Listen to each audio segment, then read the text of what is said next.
La ilaha illallah, never forget to say La ilaha illallah. When you're walking down the street, use your time and repeat and say in every heartbeat La ilaha illallah. When you're walking down the street, use your time and repeat and say in every heartbeat La ilaha illallah. লিল্লাহি তাকবীর। আল কোরআনের আলো, আল কোরআনের আলো। আল্লাহ মহান আল্লাহ সুবহানাহু ওয়া তাআলার দরবারে লাখো কোটি শুকরিয়া জানাচ্ছি যে এই চমৎকার সৃষ্টি ডক্টর মিজানুর রহমান হাফিজাহুল্লাহ এক নজরে কোরআন এট এ গ্লিম্পস অফ হোলি কোরআনের শুভ উদ্বোধন আমরা পর্যবেক্ষণ করছি। আজকের এই চার দেয়ালের ভেতরে এই অনবদ্য সৃষ্টিটি সারা পৃথিবীর বাংলা ভাষাভাষীদের হাতে পৌঁছবে, এটি হচ্ছে আমাদের আশা এবং প্রত্যাশা। আমরা অনেক অনেক মোবারকবাদ জানাচ্ছি এই আয়োজনকে রাঙিয়ে তুলবার জন্যে নিজেদের সময়কে স্যাক্রিফাইস করে যারা এসছেন। অনেক অনেক শুভকামনা আপনাদের সবার জন্যে। মাশা আল্লাহ, জাযাকাল্লাহ, হায়াকাল্লাহ, বারাকাল্লাহ। অনেক অনেক ধন্যবাদ সম্মানিত অতিথি আপনাদের। বিসমিল্লাহ ওয়াসসালাতু ওয়াসসালামু আলা রাসূলিল্লাহ ওয়া বা'দ। আমরা আল্লাহর দরবারে শুকরিয়া আদায় করছি যে আল্লাহ তাআলা আজকে আমাদেরকে এই এক নজরে কোরআন বইয়ের বুক লঞ্চিং সেরিমনিতে হোটেল শেরাটনের এই বলরুমে একত্রিত হওয়ার সুযোগ করে দিয়েছেন। আমরা পড়ছি আলহামদুলিল্লাহ। প্রতিশ্রুতিশীল প্রকাশনা সংস্থা সত্যায়ন প্রকাশনকে আমি অন্তরের অন্তঃস্থল থেকে মোবারকবাদ জানাতে চাই এরকম চমৎকার একটি প্রোগ্রামের আয়োজন করবার জন্য এবং দেশের প্রথিতযশা আলেমী দ্বীন, শিক্ষাবিদ সবাইকে একটা প্ল্যাটফর্মে একত্রিত করবার জন্য। আজকের প্রোগ্রামে আপনারা যারা উপস্থিত হয়েছেন আমি আপনাদের সবাইকে অন্তরের অন্তঃস্থল থেকে শুভেচ্ছা জানাতে চাই। আজকের প্রোগ্রামে উপস্থিত হয়েছেন এদেশের প্রথিতযশা আলেমী দ্বীন, শিক্ষাবিদ, সাহিত্যিক, কবি, সামাজিক, ধর্মীয় এবং রাজনৈতিক নেতৃবৃন্দ সহ পুরো সত্যায়নের টিম। আমি আপনাদের প্রত্যেককে আবারও আন্তরিক মোবারকবাদ এবং অভিনন্দন জানিয়ে শুরু করছি। প্রিয় সুধী, আল্লাহর দরবারে শুকরিয়া যে এরকম একটি বড় কাজ আমরা শেষ করতে পেরেছি। আল্লাহ তাআলা আল কোরআন আল কারীমকে তিনি গোটা বিশ্ববাসীর জন্য রিমাইন্ডার বা হেদায়েত করে প্রেরণ করেছেন। মুসলিম অমুসলিম নির্বিশেষে আমরা অনেক সময় এই ব্যাপারটিকে এভাবে প্রেজেন্ট করি না। আমাদের সবারই এভাবে প্রেজেন্ট করা দরকার যে এটা হচ্ছে কোরআনটা এমন একটা গ্রন্থ যেটা সবার জন্য, for the entire universe, for the entire human being. এবং এই কথাটা আল্লাহ খুব স্পষ্টভাবে বলেছেন যে এই কোরআন হচ্ছে যিকরা লিল আলামিন। এটা হচ্ছে reminder for the entire universe. সবার জন্য এখানে রিমাইন্ডার আছে, উপদেশ আছে, মুসলিম অমুসলিম নির্বিশেষে। এবং পাশাপাশি এই কিতাবটি সর্বশেষ আসমানি কিতাব আল কোরআন আল কারীম, এটি পৃথিবীর সবচাইতে, আমি প্রায় বলি যে সবচাইতে ইন্টারেক্টিভ একটা কিতাব, লাইফ ওরিয়েন্টেড একটা কিতাব, জীবন ঘনিষ্ঠ। এর চেয়ে বড় জীবন ঘনিষ্ঠ কিতাব আর হয় না। আমরা যদি অন্যান্য আসমানি কিতাবের সাথে কোরআনকে একটু কম্পেয়ার করি, আমরা দেখব যে অন্যান্য সব আসমানি কিতাব একবারে নাজিল হয়েছে। আপনারা ব্যাপারটি হয়তো অনেকেই জানেন যে তাওরাত, ইনজিল, জাবুর থেকে শুরু করে সুহুফ ইব্রাহিম ও মূসা, এ সবগুলো একবারে কাঠের ফলকে করে একবারে নবীর হাতে দেয়া হয়েছে। যে এখানে কিছু আদেশ আছে, নিষেধ আছে, ডুজ অ্যান্ড ডোন্টস, কিছু নির্দেশিকা একবারে দিয়ে দেওয়া হয়েছে। কিন্তু কোরআন হচ্ছে একেবারে ব্যতিক্রম, একবারে আসেনি, 23 বছরের একটা লং পিরিয়ড অফ টাইমে এসেছে। রাসূল সাল্লাল্লাহু আলাইহি ওয়াসাল্লাম ওনার জীবনে, সমাজে, পরিবারে, রাষ্ট্রীয় পরিমণ্ডলে যখনই কোনো সংকটের মুখোমুখি হয়েছেন তখনই সমাধান হয়ে হাজির হয়েছে কোরআন। তিনি পরিবারে সংকটের মুখোমুখি হয়েছেন, কোরআন এসেছে। ফ্যামিলি অ্যাফেয়ার্স নিয়ে চাপে আছেন, কোরআনে এসেছে। মদিনার বাজারে কিছু নিয়ে ডিল করছেন, সমস্যা, কোরআন নাজিল হয়েছে। যুদ্ধের ময়দানে কোরআন নাজিল হয়েছে। তিনি পাহাড়ে চড়েছেন, পাহাড়ের উপরে কোরআন নাজিল হয়েছে। মক্কায় নাজিল হয়েছে, মদিনাতে নাজিল হয়েছে, মরুভূমির মাঝখানে নাজিল হয়েছে। মানে যেখানে সমস্যা সেখানে কোরআন, প্রবলেম সলভিং মেথোডোলজি নিয়ে। এজন্য 23 বছরের লম্বা সময়টা লেগেছে। এজন্য এটা খুবই লাইফ ওরিয়েন্টেড, জীবন ঘনিষ্ঠ, ইন্টারেক্টিভ একটা কিতাব। মানুষের সাথে খুবই ইন্টারেক্ট করে কোরআন। যেখানে আমাদের সমস্যা ওখানে কোরআন এসেছে। এবং এটাকে আল্লাহ তাআলা ক্রাইটেরিয়ান বলেছেন এই কোরআনকে, আল ফুরকান, অর্থাৎ the criterion two differentiate between right and রং, সত্য মিথ্যার মধ্যে পার্থক্য করে দেয়। ইউফারিকু বাইনাল হাক্কি ওয়াল বাতিল। আমরা কোরআনের লেন্স দিয়ে যদি দুনিয়া পরখ করি তাহলে কোনটা সত্য কোনটা মিথ্যা খুব সহজে বুঝতে পারবো, দিবালোকের মতো স্পষ্ট হয়ে যাবে। সো এই জন্য কোরআন স্টাডি করা, কোরআন পড়া, কোরআনের সাথে আমাদের সম্পর্ককে মজবুত করা, এই দিকে যেন আমরা একটু যত্নবান হই। এই ছোট্ট একটি রিমাইন্ডার দিয়ে আমি আমার মূল কথা শুরু করছি। প্রিয় সুধী, এক নজরে কোরআন নামে যেই নতুন গ্রন্থটি প্রকাশিত হলো আপনাদের সামনে, সবার সামনে শোভা পাচ্ছে, আমরা কি করেছি এই বইতে একটু করে আপনাদের সাথে শেয়ার করতে চাই। এখানে বেসিকলি আমি কোরআনের 114 সূরার, কোরআনের 114টি সূরার সার নির্যাসকে নিয়ে এসেছি।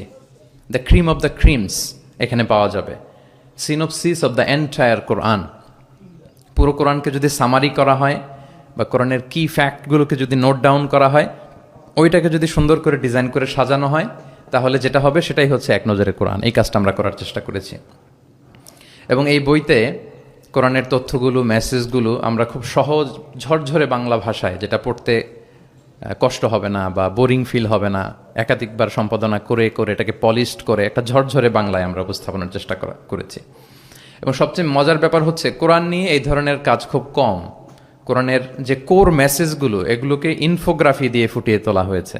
ইনফোগ্রাফিতে আমাদের একটা আকর্ষণ থাকে, দেখলে সহজ লাগে, বুঝতে খুব সহজ লাগে, এবং পাঠকদের সুবিধার্থে ছক বিন্যাস করে কোরআনের মেসেজগুলো এখানে আমরা উপস্থাপনের চেষ্টা করেছি। তো আমি আশা করি যে এই বইটি আপনাদের সকলের, যারা মাদ্রাসা ব্যাকগ্রাউন্ডের কিংবা জেনারেল ব্যাকগ্রাউন্ডের, সকলের উপকার হবে। আর কারো উপকার হোক বা না হোক, আমার খুব উপকার হবে। আমার আজীবনের জন্য একটা নোট হয়ে গেল। আমি ভেবে দেখলাম যে আমি তো তাফসির করতে হয়, ফলে এখন থেকে আমি যে কোনো সূরার তাফসির করার আগে আমি একবার রিভিশন দিয়ে যাব এখান থেকে। মানে আমার জন্য একটা আজীবনের কাজ হয়ে গেছে। সত্যায়নকে আমি আবারও ধন্যবাদ জানাতে চাই যে আমার তাফসির প্রোগ্রামের যেই হোমওয়ার্ক বা ম্যাটেরিয়াল রেডি করা, এটা ওনারা সহজ করে দিলেন এই কাজের মধ্য দিয়ে। তো আমি বোধ করি এবং বিশ্বাস করি আমার যেহেতু উপকার হবে, আমাদের বক্তা ভাই যারা দাঈ ইলাল্লাহ, খতিব, ইমাম, আলিয়া মাদ্রাসা কিংবা কামি মাদ্রাসার শিক্ষক, ছাত্রবৃন্দ, সবার এই বইটা বেশ উপকারে আসবে বলে আমি বিশ্বাস করি এবং আল্লাহর কাছে কামনা করি। কোরআনের শিক্ষাকে যে বিভিন্ন অ্যাঙ্গেল থেকে দেখা যায়, বিভিন্ন অ্যাঙ্গেল, হাজারো অ্যাঙ্গেল থেকে কোরআনকে স্টাডি করা যায়, তারই বেসিকলি একটা ক্ষুদ্র প্রয়াস হচ্ছে আমাদের এক নজরে কোরআন। আপনারা একটু পাতা উল্টালি সেটা বুঝতে পারবেন। আমি 2-1 মিনিটে একটু বলি যে বইটা আমরা কিভাবে সাজিয়েছি। আমরা প্রত্যেকটা সূরাকে 16টা অ্যাঙ্গেল থেকে অ্যানালাইসিস করার চেষ্টা করেছি। শুরুতে আমরা সূরার সংক্ষিপ্ত পরিচিতি নিয়ে এসেছি।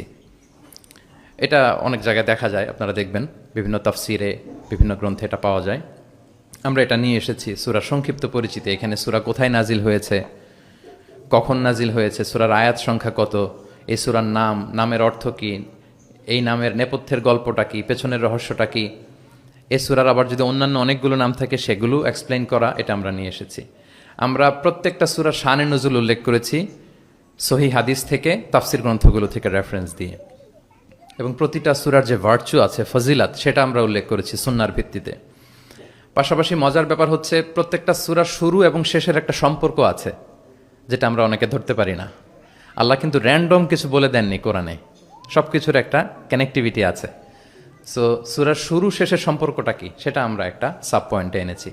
পাশাপাশি এই সূরার সাথে এই সূরার আগের সংযোগটা কোথায়, এবং এই সূরার সাথে ডিরেক্টলি এই সূরার পরে যে সূরাটা আসতেছে সেটার সংযোগটা কোথায়, সেটা আমরা এখানে নিয়ে এসেছি।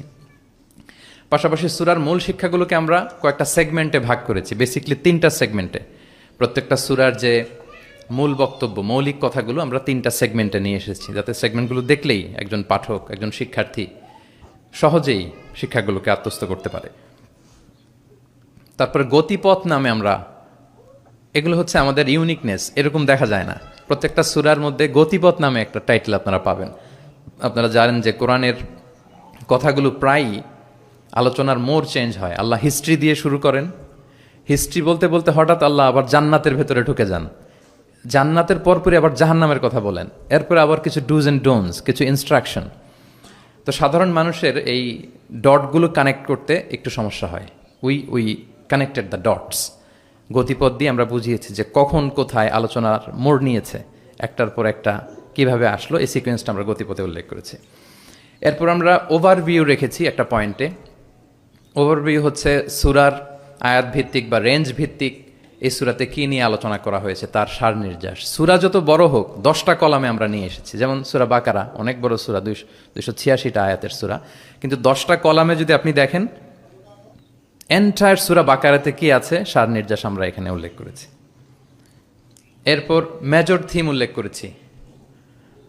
বিভিন্ন বিষয় নিয়ে প্রতিটি সূরাতে আলোচনা হলেও কিছু ফোকাসড পয়েন্ট থাকে একটা সূরার, সেগুলোকে আমরা মেজর থিমে এনেছি। এরপর আমরা সেন্ট্রাল থিম রেখেছি, একটা সূরার কেন্দ্রীয় আলোচ্য বিষয় কি। এই বইয়ের কাজ করতে যে সবচেয়ে বেশি কষ্ট হয়েছে আমার এই সেন্ট্রাল থিম বের করতে, কারণ একটা বড় সূরার সেন্ট্রাল থিম নিয়ে আসা অনেক জটিল।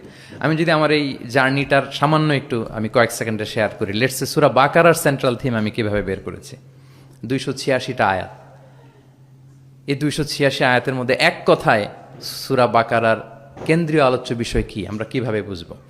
আমরা সূরা বাকারার সেন্ট্রাল থিম লিখেছি চেঞ্জিং দ্য লিডারশিপ। বাকারার সেন্ট্রাল থিম হচ্ছে বেসিক্যালি নেতৃত্বের পরিবর্তন। তাগায়ুরুল কিয়াদা মিন বানি ইসরাইল ইলা বানি ইসমাইল। বনি ইসরায়েলিদের হাত থেকে ফ্ল্যাগ নিয়ে আল্লাহ বনি ইসমাইলিদের হাতে তুলে দিয়েছেন। এটা হচ্ছে সূরাতুল বাকারা। এবার আপনাদেরকে একটু ভিতরে নিয়ে যায়। আমরা যদি সূরা বাকারা খেয়াল করি দেখবেন যে শুরুতে ইয়া বানি ইসরাইল আযকুরু নি'মাতি আল্লাতি, শুধু বনি ইসরাইল তোমাদেরকে এই নিয়ামত দিয়েছি, এই দিয়েছি, সেই দিয়েছি, মানে ওদেরকে গ্লোরিফাই করা হয়েছে। ওরা অনেক বড় জাতি ছিল, অনেক বড় সভ্যতা ছিল, এটা বোঝা যাবে। মুসা আলাইহিস সালামের সাথে এই হয়েছে সেই হয়েছে। এগুলো বলতে বলতে খানিক পরে আল্লাহ তাআলা কেবলা পরিবর্তনের ঘটনা আনলেন। তাহবিলুল কেবলা। কেবলা চেঞ্জ মানে হচ্ছে ক্ষমতার চেঞ্জ, কেবলা চেঞ্জ মানে গদি চেঞ্জ, কেবলা চেঞ্জ মানে সভ্যতার পরিবর্তন। এই কেবলা চেঞ্জের পরপরই দেখবেন এই উম্মার কথা শুরু। নামাজ, রোজা, জাকাত, অনেক নির্দেশিকা, ডুজ অ্যান্ড ডোন্টস। তার মানে ওই সভ্যতার পতন সেখানে হয়েছে, নতুন এক সভ্যতার উত্থান এখানে হয়েছে। Changing the leadership. আমরা জানি যে অ্যাব্রাহামিক ফেথ যে আমরা বলি, 3টা ধর্ম, ইসলাম, জুডাইজম অ্যান্ড ক্রিশ্চিয়ানিটি, এই 3 ধর্মের গোড়া যে মিলেছে ইব্রাহিম আলাইহিস সালামের এখানে, তাই তো? ইব্রাহিম আলাইহিস সালামের 2 সন্তান, ইসমাইল আলাইহিস সালাম, ইসহাক আলাইহিস সালাম। এটাকে যদি আমরা ইসমাইল ধরি, এটাকে যদি ইসহাক ধরি, তাহলে দেখেন এই ইসহাক আলাইহিস সালামের চ্যানেলে দুনিয়ার সব নবীরা এসেছে। সব নবী বলতে আমি বেশিরভাগ বোঝাচ্ছি, অলমোস্ট 99% নবী এই চ্যানেলে এসেছে। কিন্তু ইব্রাহিম আলাইহিস সালামের আরেক সন্তান ইসমাইলের চ্যানেলে কোনো নবী নেই, এটা নবী শূন্য একটা চ্যানেল। এবং সব নবীরা তাদের উম্মতের কাছে বলতো যে সর্বশেষ একজন নবী আসবে যিনি হবেন সবার সেরা, শ্রেষ্ঠ নবী। তো যেহেতু হাজার হাজার নবী ইসহাক, ইয়াকুব, ইউসুফ এই চ্যানেলে আসতেছে, তাদের একটা ধারণা ছিল ওই যে সর্বশেষ নবী, শ্রেষ্ঠ নবী, উনিও এই চ্যানেলেই আসবেন, সবার এটা বদ্ধমূল। আর এই চ্যানেলটাকে তারা বলতো নবী শূন্য চ্যানেল। ইসমাইল আলাইহিস সালামের চ্যানেলে 1000 বছর ধরে কোনো নবী আসে না, সব নবী আসে এই চ্যানেলে।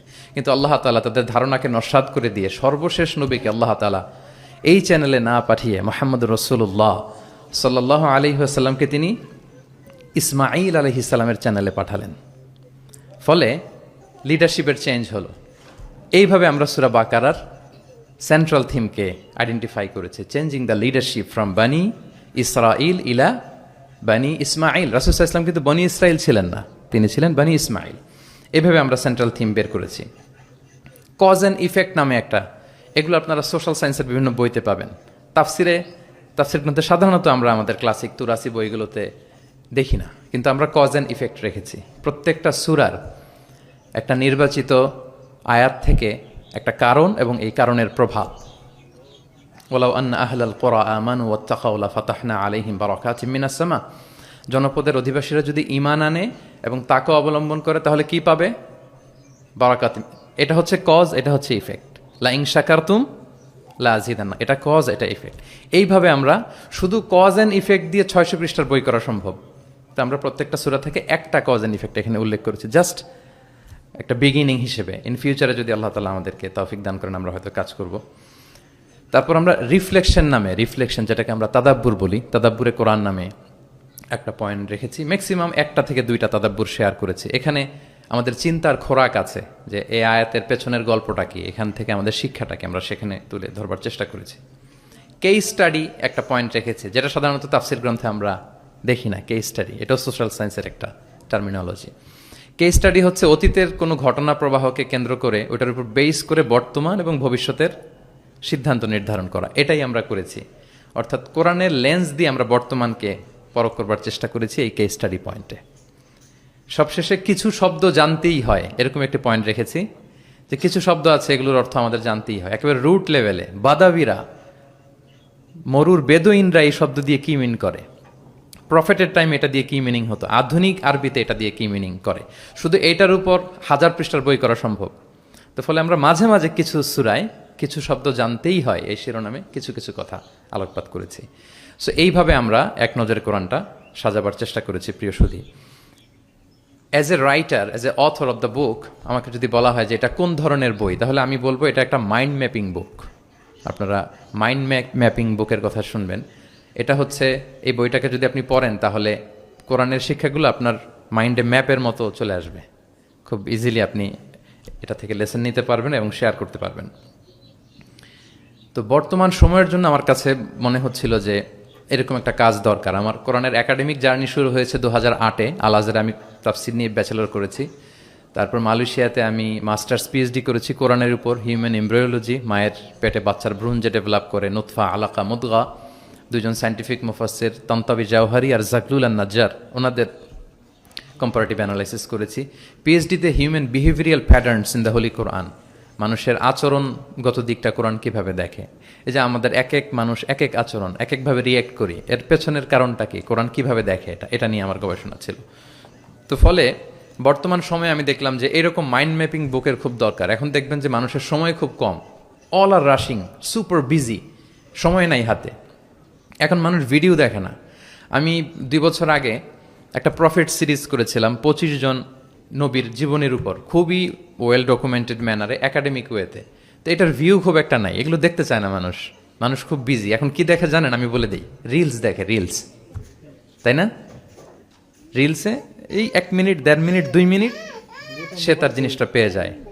হতে পারে নলেজ, হতে পারে কোনো ইনফরমেটিভ ভিডিও, অথবা এন্টারটেইনমেন্ট, রিলসে মানুষ। তো আমি ভাবলাম যে এখনকার মডার্ন সোসাইটির কথা যদি বলি, আমরা কালচারাল এলিট বলে যাদেরকে একটু বাঁকা চোখে কথা বলি, এদের কাছে যদি আমাকে কোরআন পৌঁছাইতে হয়, এরকম মাইন্ড ম্যাপিং একটা বুক দরকার। তো সেই চিন্তা থেকে আমাদের কয়েক বছরের পরিশ্রম, আল্লাহ তাআলা দয়া করে আলোর মুখ আজকে আমরা দেখেছি, বইটা আলোর মুখ দেখেছে আলহামদুলিল্লাহ। সেই চাহিদা মাথায় রেখে, মানুষের যে চাহিদা, এটা মাথায় রেখে আমরা বইটাকে ডিজাইন করেছি। আমাদেরকে অনেকে প্রশ্ন করেন, শায়েখ আপনি তো কোরআন নিয়ে অনেক ইন্সপায়ার করেন, তো কোরআন যে পড়তে বসি, অনুবাদ পড়লে অনেক সময় বুঝি না। সাধারণ মানুষ আসলে বুঝে না যে হঠাৎ আল্লাহ এটা বলে, এরপরে এটা বলে। আমার আম্মাই এই কথা বলে আমাকে শুনে, শায়েখ আহমদুল্লাহকে শুনে, এরকম কোন আলেম কি বলতেছে আমার আগে আমার আম্মার কাছে পাওয়া যায়। ওই যে ইউটিউব থাকে, খালি দেখতে থাকে কার কি আলোচনা আসলো। আর কোরআনটা পড়ে, তো আম্মা আমাকে মাঝে মাঝে বলে যে বাবা, সূরা ইউসুফে হঠাৎ এটা বলতে যে আবার এটা কেন বললো। তো উনি তো আর আমাদের মতো সিস্টেমেটিক অর্ডারে ওস্তাদের সামনে বসে পড়ে পড়ে তো আর আসে নাই। সো ওনাকে কেউ ধরাই দিতে হবে। ওই ধরিয়ে দেওয়ার কাজটা আমরা অনেকটা এক নজর কোরআনে করেছি।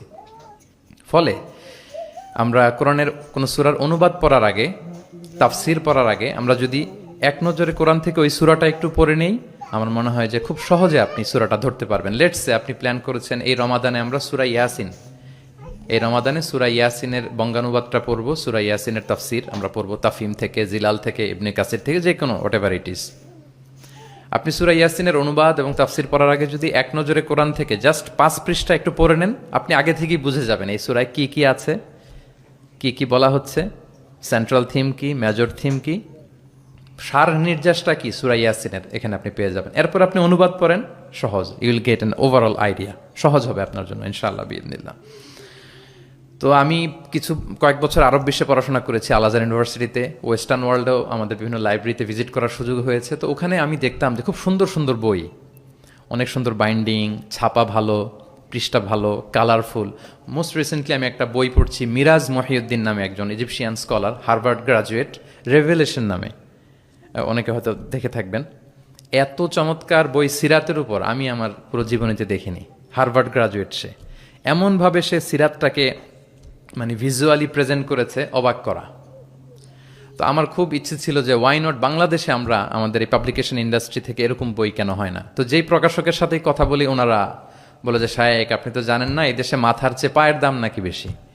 তাই আমি বললাম এটা আবার কি জিনিস? বলে যে পায়ে তো জুতা পরে, মানুষ জুতা কেনার জন্য অ্যাটলিস্ট 2,000 টাকা বাজেট রাখে, মানে 2,000 টাকার কমের নিচে নাকি জুতা হয় না এই দেশে ভালো জুতা।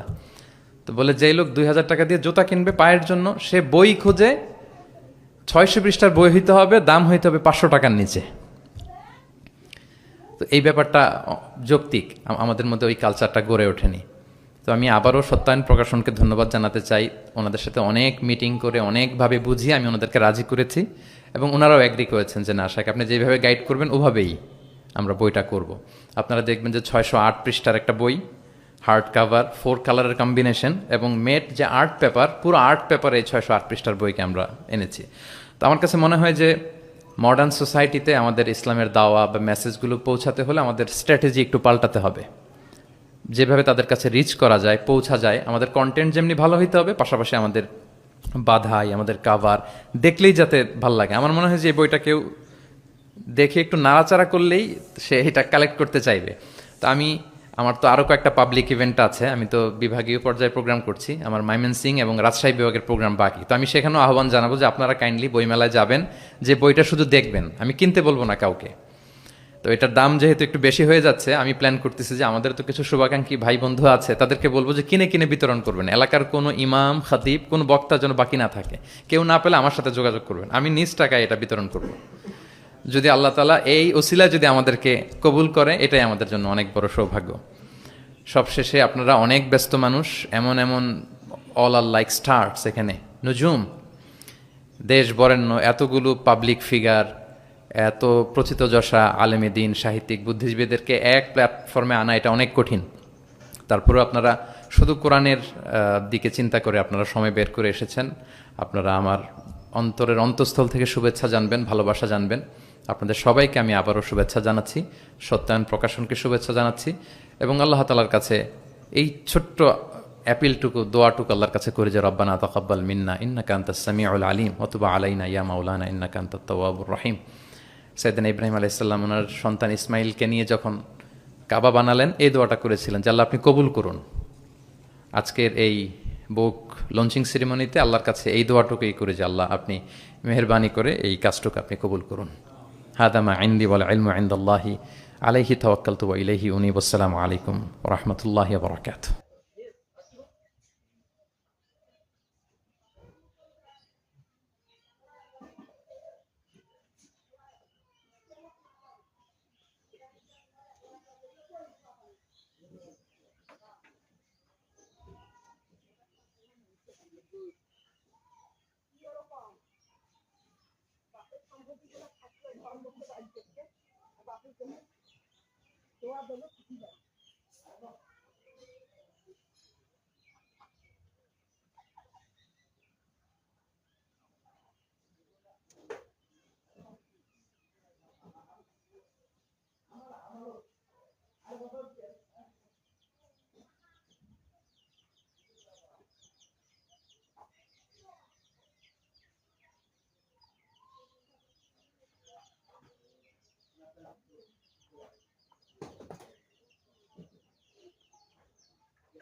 গোটা মোবাইল কই ওই তো বলতো দেখছো একাই একাই পড়ে আছে মন খারাপ করবে